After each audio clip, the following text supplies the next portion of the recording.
Hello दोस्तों, कैसे हैं आप सब। हमारे यूट्यूब चैनल ई पाठशाला में आपका बहुत बहुत स्वागत है। आशा करता हूं कि अपनी फैमिली से या तो पढ़ाई का ध्यान बहुत ही अच्छी तरीके से रख रहे होंगे। जैसा कि हमने पिछले लेक्चर में बात की थी, वैसे तो बहुत दिनों बाद क्लास लगी है फिजिक्स की, तो इसके पिछले लेक्चर में हम बात कर रहे थे वेक्टर्स की। तो वेक्टर्स के प्रकार, वेक्टर्स के जितने भी टाइप्स होते हैं उसको हमने डिस्कस कर लिया था। हमने ये भी जाना था कि जो है वेक्टर्स को एक चतुर्भुज विधि होती है, पैरेललोग्राम मेथड होता है, एक जो है वो ट्रायंगल मेथड होता है, उन दोनों से हम डिस्कस करते हैं। लेकिन आज हम क्या डिस्कस करेंगे? आज हम डिस्कस करेंगे वेक्टर्स के मल्टीप्लिकेशन की। जो पढ़ाने का मेरा वेक्टर्स वैसे तो आपके चैप्टर में है नहीं, लेकिन इसी मल्टीप्लिकेशन की वजह से जो है पढ़ाने का मेरा मोटिव था। मल्टीप्लिकेशन ऑफ वेक्टर्स, या ये कह लीजिए कि multiplication of two vectors. Multiplication of two vectors. Two vectors का मल्टीप्लिकेशन क्या होता है? जैसे हमने नंबर्स का मल्टीप्लिकेशन किया 2 गुणे 2, 4 गुणे 4, 5 गुणे 7, इस तरीके से। तो वैसे ही सेम वेक्टर्स का करना है। अंग्रेजी वर्णमाला के 26 अक्षरों में से हम कुछ अक्षरों को यूज करेंगे और हम जानेंगे कि कैसे मल्टीप्लिकेशन होता है। ये दो टाइप से होता है। जो वेक्टर्स का मल्टीप्लिकेशन होता है वो दो तरीके से होता है। पहला मल्टीप्लिकेशन क्या होता है? पहला होता है स्केलर मल्टीप्लिकेशन, या डॉट प्रोडक्ट कह लें या मल्टीप्लिकेशन कह लें। ठीक है, इसे हम लोग हिंदी में कहते हैं अदिश गुणन। इसको हम लोग हिंदी में कहते हैं अदिश गुणन, यानी कि दो वेक्टर्स का अदिश गुणन क्या होता है, दो वेक्टर का जो है स्केलर डॉट प्रोडक्ट क्या होता है। ठीक है, अब हम बात करते हैं वेक्टर्स। अब दूसरा क्या होता है? पहला हो गया स्केलर। अब जानते हैं अगर स्केलर है तो वेक्टर भी आएगा, इसलिए जो दूसरा हो गया वो हो गया वेक्टर प्रोडक्ट। अब इसको कहते हैं क्रॉस प्रोडक्ट। वेक्टर प्रोडक्ट और क्रॉस प्रोडक्ट, इसको कहते हैं सदिश गुणन। यानी कि दो वेक्टरों का सदिश गुणन और दो वेक्टरों का अदिश गुणन। इसको हम डॉट से दिखाते हैं। ये डॉट, जैसे कि सेम यूजुअल मल्टीप्लिकेशन को दिखाया जाता है वैसे ही हम डॉट में दिखाते हैं, लेकिन यहाँ पे डॉट का और इस क्रॉस का बहुत मतलब है।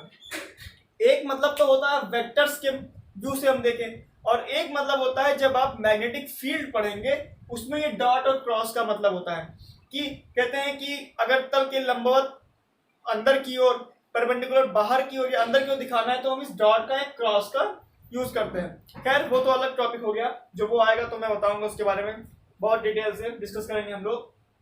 लेकिन अभी हम वेक्टर्स की बात कर रहे हैं, यानी कि मल्टीप्लिकेशन ऑफ टू वेक्टर्स को हम दो तरीकों से पढ़ सकते हैं। तो आज हम पढ़ेंगे मल्टीप्लिकेशन ऑफ टू वेक्टर्स या scalar multiplication of two vectors. आज हम scalar multiplication of two vectors की चर्चा करेंगे, उसको हम डिस्कस करेंगे। क्या होता है ये? अगर कोई दो वेक्टर, मान लिया हमने ए है और बी है, उन दोनों का अगर हम डॉट प्रोडक्ट लेते हैं तो वो डॉट प्रोडक्ट जो होता है वो उनके परिमाणों यानी उनके मैग्नीट्यूड के जो मल्टीप्लिकेशन है उसके बराबर होगा, और एक ट्रिग्नोमेट्री रेशियो आता है। वर्ग पढ़ाने से पहले मेरा मेन मोटिव यही था कि आपको ये बताना कि कैसे वर्ग के फार्मूले में कॉस थीटा या साइन थीटा आ जाता है। ये ट्रिग्नोमेट्री रेशियो कैसे आता है वो मेथड यहां से आपको समझ में आएगा। तो अब हम बात करते हैं scalar product of two vectors.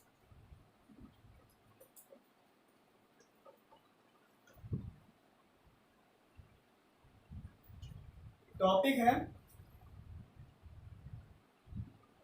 Scalar या डॉट प्रोडक्ट ऑफ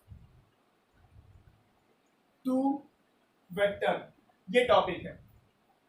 तो यानी कि डॉट प्रोडक्ट जो है वो कैसे होता है, तो इसको समझिएगा आप कि अगर कोई वेक्टर है ए और अगर कोई वेक्टर है बी, इन दो वेक्टर का अगर हम डॉट प्रोडक्ट लेते हैं तो वो जो डॉट प्रोडक्ट होता है वो ए बी, ये ए क्या है? ए होता है मैग्नीट्यूड ऑफ ए वेक्टर। इसको ऐसे भी लिखते हैं, तो सिंपली हमने इसको इस तरह ना लिख करके एक सिंपल फॉर्म में ये लिख दिया है। अगर इस पर वेक्टर लगा है तो ये बताएगा कि ये वेक्टर क्वांटिटी है, लेकिन अगर ये सिंपली लिखा है तो ये बताएगा कि ये उस वेक्टर का मॉड लिखा हुआ है। ठीक है, इतनी बातें इसके पिछले लेक्चर में बता चुका हूं। और यहां पे आता है cos थीटा। तो अगर कोई भी दो वेक्टर है और उसको हम डॉट प्रोडक्ट ले रहे हैं तो उनका डॉट प्रोडक्ट इस तरीके से लिखा जाएगा, इस तरीके से लिखा जाएगा। अब जैसे कि हम बात करते हैं, इसमें पहला एग्जांपल हम बहुत सरल एग्जांपल लेते हैं वर्क का। तो W जो होता है वो F क्रॉस S के बराबर होता है। ठीक है, अब देखिए F डॉट S के बराबर होता है। ठीक है, F डॉट S के बराबर होता है। F डॉट S जो है वो W आता है, जो F डॉट S होता है वो W आता है। ठीक है, तो अब देखिए यहाँ पे A जो हो गया वो मान लिया F और यहाँ B जो हो गया वो मान लिया S। तो ये जो क्वांटिटी है ये रिप्रेजेंट कर रही है वेक्टर को, लेकिन ये जो है ये स्केलर है, इसमें कोई भी डायरेक्शन नहीं है। यानी कि दो वेक्टर का जो डॉट प्रोडक्ट होता है, वो उनके स्केलर मतलब अगर उनका डॉट प्रोडक्ट करते हैं तो वो स्केलर के बराबर आता है। वो जो है वो स्केलर होता है, यानी कि दो वेक्टर का जो डॉट प्रोडक्ट होता है वो हमेशा स्केलर होता है। इतनी बातें जान गए हम लोग।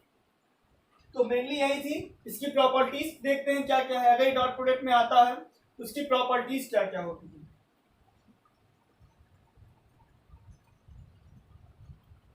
हम इसकी प्रॉपर्टीज की बात कर रहे हैं। पहली प्रॉपर्टी क्या कह रहे हैं,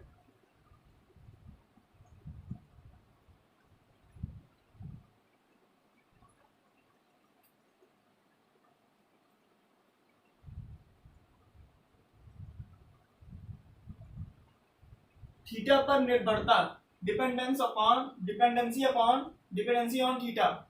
इसमें पहला क्या है, थीटा जो है वो 90 डिग्री हो, यानी कि न्यून कोण हो, यानी कि 90 से कम हो, यानी कि एक्यूट एंगल हो। 90 डिग्री से कम हो, तब जो ये A डॉट बी होगा, यानी कि जो A डॉट बी का रिजल्टेंट होगा वो क्या होगा, जो A डॉट बी का रिजल्टेंट होगा वो हमारा पॉजिटिव होगा। दूसरा पॉइंट, अगर ये थीटा 90 डिग्री है, ठीक है, इसका क्या मतलब हुआ कि ये समकोण है, यानी कि परपेंडिकुलर है।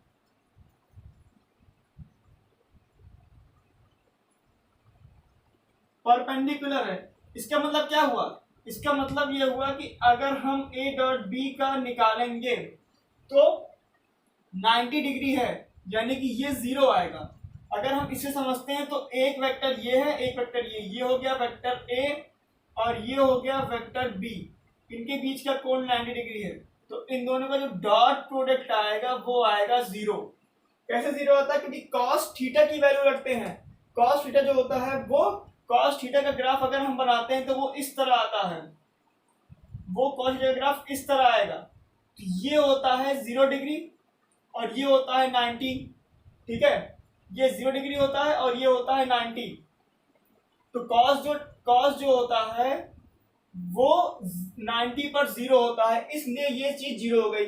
लेकिन अगर हम कहें कि ये दोनों परपेंडिकुलर ना हो करके 90 से ज्यादा हो जाए, यानी कि इनकी वैल्यू 90 से इंक्रीज कर जाए, सॉरी ये गलत हो गया, ये ऐसे रहेगा, एक्यूट एंगल ऐसे रहेगा, ये नोटेशन ऐसे रहेगा और ये ऐसे रहेगा, यानी कि ये अधिक हो जाए तो क्या होगा, तो A डॉट बी जो होगा वो निगेटिव हो जाएगा, क्योंकि कॉस थीटा की वैल्यू जो है वो ये होती है, यानी कि घट जाती है, यानी कि निगेटिव में चली जाती है। ठीक है, अब आया अगला, अगर थीटा जो है वो 0 डिग्री के बराबर हो जाए, यानी कि जो वेक्टर हैं A और B वो क्या हो जाए, A और B वेक्टर जो है वो समांतर हो जाए, वो पैरेलल हो जाए, तब क्या होगा, तब A डॉट B की जो वैल्यू आएगी वो आएगी AB के बराबर, यानी उनके परिमाण के गुणनफल के बराबर आएगी, यानी कि उनके मॉड के, जो उनका मॉड होता है वेक्टरों का उसके मल्टीप्लिकेशन के बराबर आएगी। अब हम इसकी कुछ और प्रॉपर्टीज की बात करते हैं। जो इसकी अगली प्रॉपर्टी होगी वो होगी कॉम्यूटेटिव लॉ।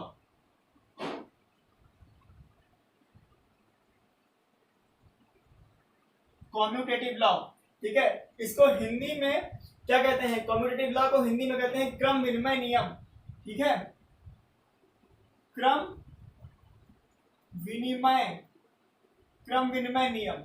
तो ये क्या होता है? यानी कि इनका क्रम नहीं बदलेगा, चाहे हम इनको जिस तरीके से गुणा करें इनका क्रम नहीं बदलेगा, ठीक है। अगला क्या होता है? अगला होता है डिस्ट्रीब्यूटिव लॉ।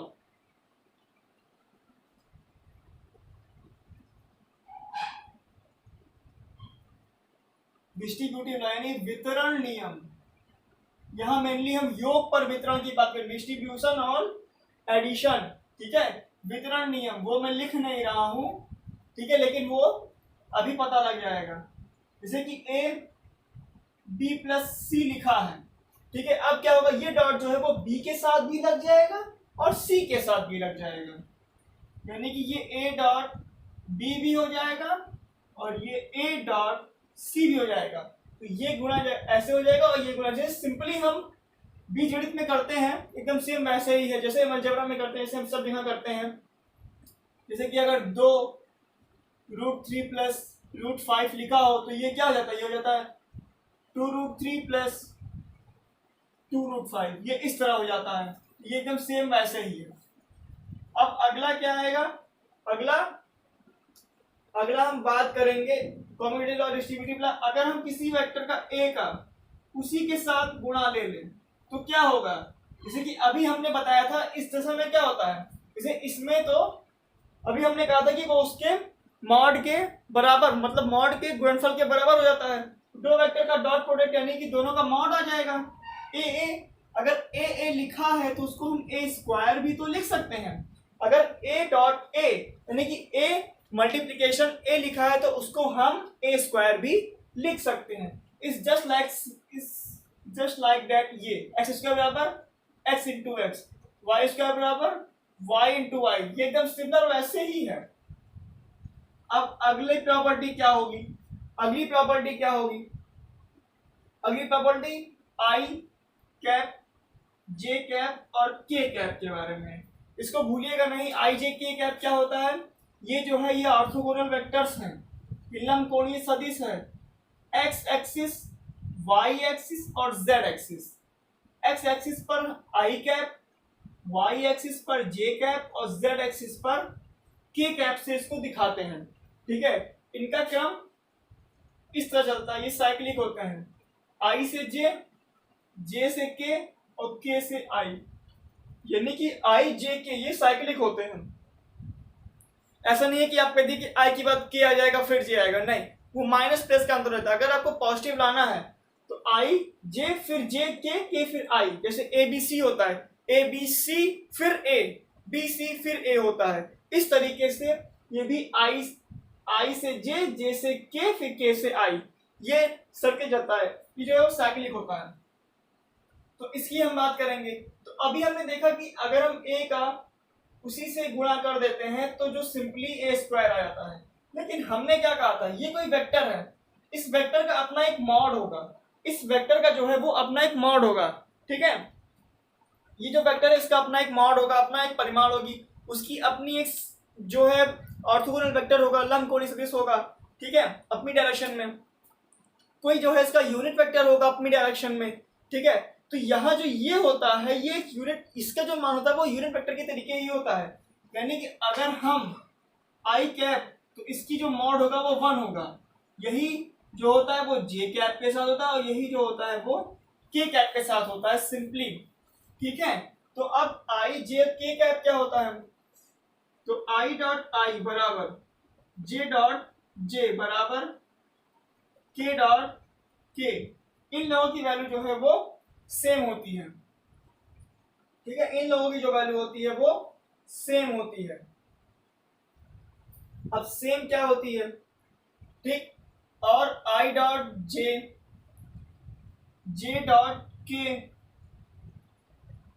के डॉट आई, इन सब की वैल्यू सेम होती है। इसकी जो वैल्यू होती है, इसकी वैल्यू होती है 0, सॉरी इसकी वैल्यू 1 होती है इसके अनुसार, लेकिन इसकी वैल्यू 0 होती है। इसकी वैल्यू 1 क्यों होती है? क्योंकि जो थीटा होता है ये 0 डिग्री होता है इनके बीच, और इनके बीच जो थीटा होता है वो 90 डिग्री होता है।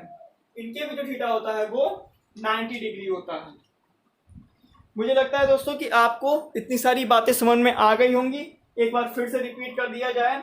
ये भले नहीं समझ में आया होगा, क्यों नहीं समझ में आया? क्योंकि इसका जो है आई डॉट आई कैप, इसको हम क्या लिख सकते हैं?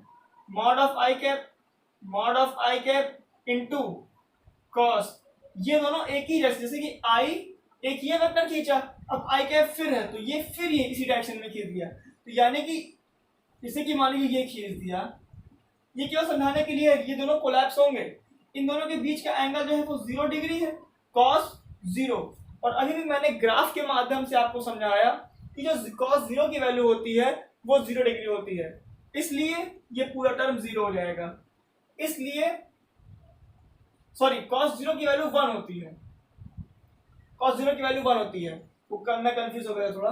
कॉस 0 की वैल्यू 1 होती है, तो ये जो वैल्यू है वो इसके बराबर आ गई, और सिंपली यही आई जो है वो जे कैप के साथ हो जाएगा, यही जे कैप जो है वो के कैप के साथ, यानी कि ये पूरी जो प्रोसेस है वो इसके साथ अप्लाई हो जाएगी। अब इसको देखते हैं। देखिए आई कैप और जे कैप, इसको इससे समझिए। ये जो होता है ये आपस में लंब होता है, ये 90 डिग्री होती है, ये सारे एंगल, ठीक है। तो सेम थिंग आई बस यहाँ पे जो है वो क्या हो जाएगा, यहाँ पे जे कैप हो जाएगा, और ये कॉस 90 डिग्री हो जाएगा, और कॉस 90 की वैल्यू 0 होती है, इसलिए ये टर्म 0 हो जाएगा, और सिमिलरली ये और ये भी टर्म 0 हो जाएगा। तो इतनी बातें आज समझनी थी। आशा करता हूं कि आपको ये सभी बातें अच्छे से समझ में आई होंगी। ये वीडियो को आप देखिए, एक बार 2 बार देखिए, और अगर कोई भी चीज इसमें नहीं समझ में आता है तो आप मुझे कमेंट सेक्शन में मैसेज करके बता सकते हैं। अगर ये वीडियो आपको अच्छा लगा हो तो इसको लाइक कीजिए, अगर अच्छा नहीं लगा है तो डिसलाइक करने का ऑप्शन भी दिया गया है, और प्लीज़ कमेंट करके ये भी बताइए कि डिसलाइक क्यों गया, ताकि मैं और मेरी टीम इसमें सुधार कर सकें। आज के लिए इतना ही, थैंक यू।